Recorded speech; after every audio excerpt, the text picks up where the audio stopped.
அதன் பிறகு நான் கஸ்டம்ஸிற்கு சென்றேன். நான் வேண்டுமென்றே நான் இஸ்லாமிக் கான்பரன்ஸிற்கு வந்திருக்கிறேன் என்று சொன்னேன். இஸ்லாமிக் கான்பரன்ஸ் செக்கிங்க்கு போங்கள் என்றார்கள்.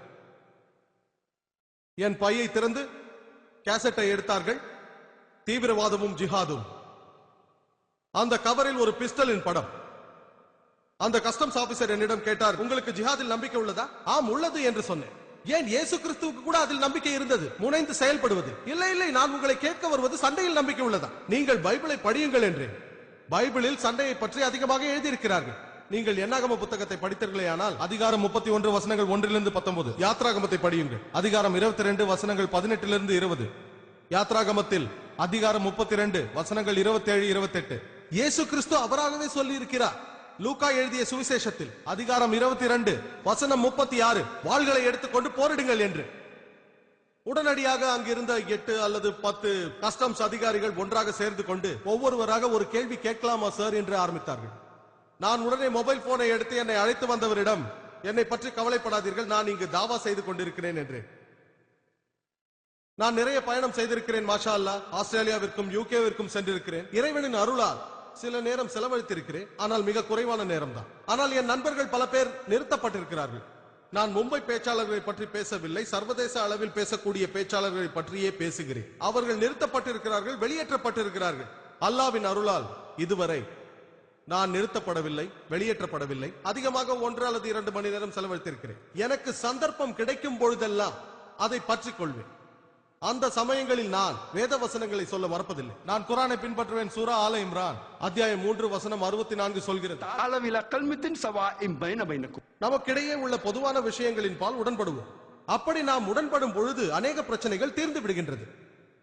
இன்று நான் பேசக்கூடிய இந்த சொற்பொழிவு சுமார் 1 மாதத்திற்கு முன்பே நடக்க வேண்டியது. நான் அந்த சமயம் லண்டனில் இருந்தேன், அதனால் தான் இந்த சொற்பொழிவு தாமதமாகிவிட்டது. நான் ஆகஸ்ட் 10ஆம் தேதி லண்டன் ஹீத்ரோ ஏர்போர்ட்டில் இறங்கிய பொழுது என் மனைவியிடம் இருந்து தொலைபேசியில் அழைப்பு வந்தது. ஜாகிர், எங்கே இருக்கிறீர்கள் என்று கேட்டார். ஏர்போர்ட்டிலா வெளியிலா, என்ன ஆயிற்று என்று நான் கேட்டேன். அதற்கு அவர், எங்களுக்கு செய்தி வந்தது, 21 முஸ்லிம்களை கைது செய்து விட்டார்கள், அவர்கள் பாம்பு வைக்க முயன்றார்களாம் என்றெல்லாம் சொன்னார். அல்லாவின் அருளால் என்னுடன் 12 பேர் கேமரா க்ரூ மெம்பர்ஸ் இருந்தார்கள். அனைவரும் தொப்பியும் தாடியும் வைத்திருந்தார்கள். இறைவனின் அருளால் நாங்கள் நிம்மதியாக வெளியேறினோம். நான் பர்மிங்ஹாமில் சொற்பொழிவு ஆற்றினேன். வெற்றிகரமாக நடந்தது. அடுத்த நாள் நாங்கள் சில நேரங்களில் ஷூட் செய்ய போவோம். அடுத்த நாள் நாங்கள் ஒரு யூத கல்லறைக்கு சென்று அங்கு ஷூட் செய்ய ஆரம்பித்தோம். ஷூட்டிங் என்றால் ஷூட்டிங் அல்ல, ரெக்கார்டிங். எங்கள் பாஷையில் ஷூட்டிங் என்றால் வீடியோ கேமராவில் ரெக்கார்ட் செய்வது என்று அர்த்தம். அந்த நகரத்தை நாங்கள் ரெக்கார்ட் செய்தோம். யூத கல்லறையில் சில மணி நேரங்கள் இருந்தோம். அதன் பிறகு நாங்கள் ஒரு சர்ச்சிற்கு சென்று அங்கும் ரெக்கார்டிங் செய்தோம். காலை உணவு அறிந்துவிட்டு பிற்பகல் ஹோட்டலுக்கு திரும்பினோம். அங்கு எங்களுக்கு செய்தி வந்தது, பர்மிங்ஹாமின் காவல்துறை எங்களை தேடிக்கொண்டிருக்கிறது என்று. ஒருவேளை வழியில் எங்களை பார்த்த சிலர் கம்ப்ளைண்ட் செய்திருக்கலாம். அவர்கள் 7 அல்லது 8 தீவிரவாதிகளை தொப்பியோடும் தாடியோடும் தேடிக்கொண்டிருக்கிறார்கள். அவர்களிடம் நம்பர் பிளேட் இருந்தது. அது ஒரு பச்சை நிற கார் என்று அவர்களுக்கு தெரியும். அவர்கள் என்ன செய்தார்கள், இன்சூரன்ஸ் கம்பெனியை அழைத்து நாங்கள் எங்க இருக்கிறோம் என்று கண்டுபிடித்தார்கள். இறுதியில் நாங்கள் ஹோட்டலில் இருக்கிறோம் என்று கண்டுபிடித்தார்கள். ஆனால் அதிர்ஷ்டவசமாக அவர்கள் விசாரிக்கும் பொழுது எங்களுடன் காலை உணவு அருந்திய ஒருவரை விசாரிக்க நேர்ந்தது. அவர் ஒரு பிரபலமான அரசியல்வாதி, முஸ்லிம் அரசியல்வாதி. அங்கிருந்த காவல்துறை உயர் அதிகாரி அவரிடம் பேசினார். நாங்கள் இந்த தீவிரவாதிகளை தேடிக்கொண்டிருக்கிறோம் என்று சொன்னார். என்ன உளறுகிறீர்கள்?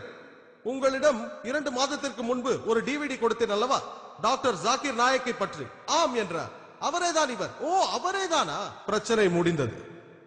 வழியில் எங்களை பார்த்து கம்ப்ளைண்ட் செய்தவர்கள் தாடியை பார்த்து ஆபத்தானவர்கள் என்றார்கள். தாடி, தொப்பி ஆபத்தானவர்கள், நீங்கள் ஜாக்கிரதையாக இருக்க வேண்டும். மறுபடியும் இறைவன் எங்களுக்கு உதவினான், அல்லாஹ் எங்களுக்கு உதவினான்.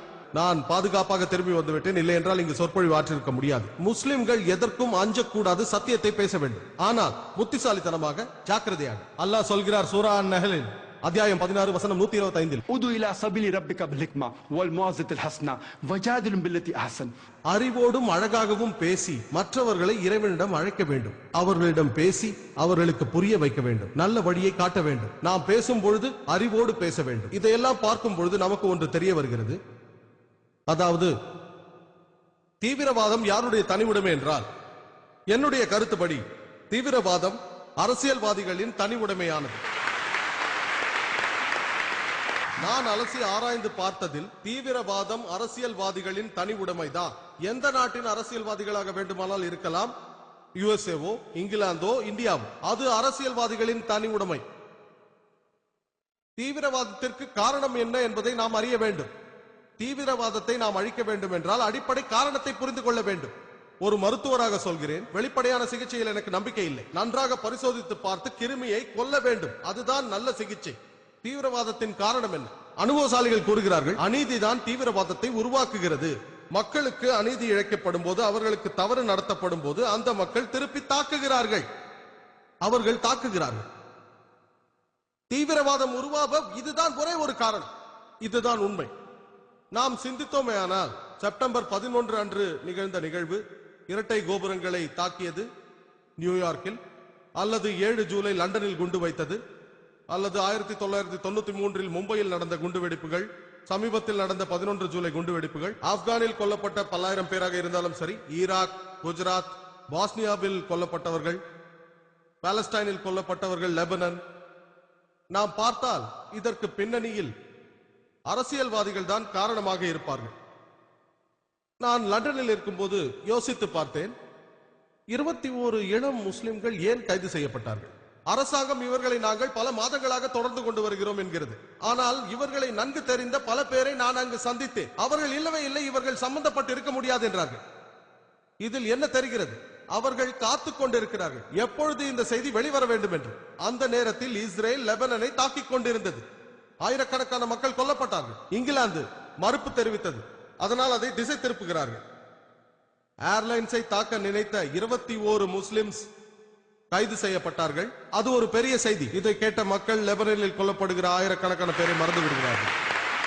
அதேதான் இந்தியாவில் கார்கில். ஏதாவது பிரச்சனை என்றால் அரசியல்வாதிகள் கார்கிலை பற்றியும் பாகிஸ்தானை பற்றியும் பேசுகிறார்கள். திசை திருப்புதல் அரசியல், அது எந்த நாடாக இருந்தாலும் சரி. இதற்கு முக்கிய காரணம் அரசியல்வாதிகள் தான்.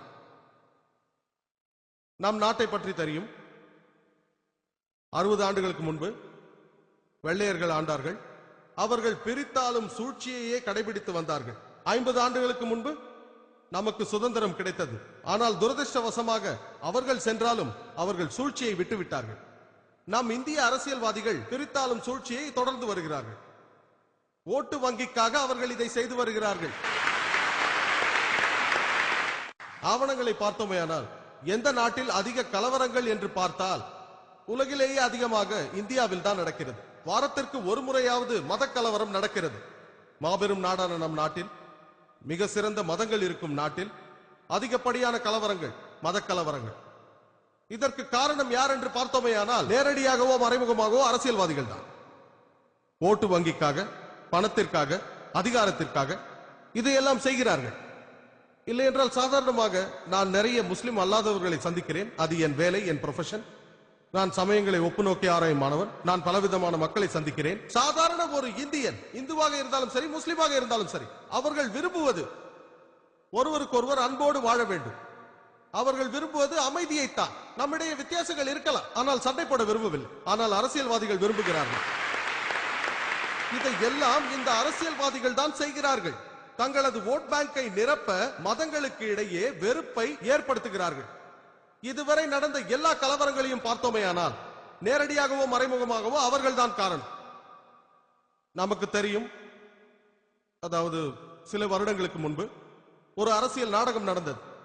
பாப்ரி மஸ்ஜித் மற்றும் ராம் ஜன்ம பூமி பிரச்சனை. அயோத்தியாவில் நடந்த இந்த நாடகத்தை பற்றி நீங்கள் அறிவீர்கள்.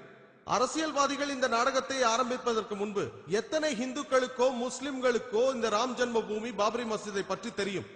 எத்தனை பேருக்கு தெரியும்? எனக்கு இந்த பாப்ரி மஸ்ஜிதை தெரியாது.